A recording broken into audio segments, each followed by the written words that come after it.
Sir S C Mahadevappa ಅವ್ರನ್ನ ಸಚಿವ ಸಂಪುಟಕ್ಕೆ ತೆಗೆದುಕೊಂಡಿಲ್ಲ, ಏನು ಹೇಳ್ತೀರಾ? ಸರ್ ಇದನ್ನು ಕಡೆಗಣಿಸಿರೋದು ನಿಜವಾಗ್ಲೂ ಬೇಸರದ ಸಂಗತಿ.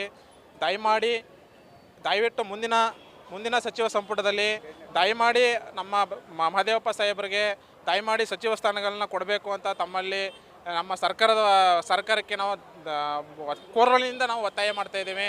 ದಯಮಾಡಿ ಅವ್ರಿಗೆ ಸಚಿವ ಸ್ಥಾನ ಅಂತ ಅಲ್ಲ, DCMವರೆಗೂ ಅವ್ರಿಗೆ ನಮ್ಗೆ ಸ್ಥಾನಮಾನ ಸಿಗಬೇಕು ಅನ್ನೋದು ನಮ್ಮೆಲ್ಲರ ಆಶಯ.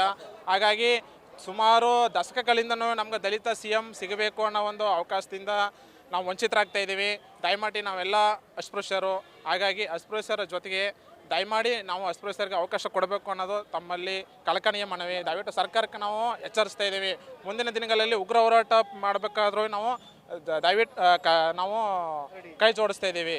ಹಾಗಾಗಿ ದಯವಿಟ್ಟು ಮುಂದಿನ ದಿನಗಳಲ್ಲಿ ನಮಗೆ ನಮ್ಮ ಮಹದೇವಪ್ಪ ಸಾಹೇಬರಿಗೆ ನಮ್ಮ ದಲಿತ CMಗಳನ್ನ ದೊರಕಿಸ್ಕೊಡ್ಬೇಕು ಅನ್ನೋದು ನಮ್ಮೊಂದು ಆಶಯ ಸರ್.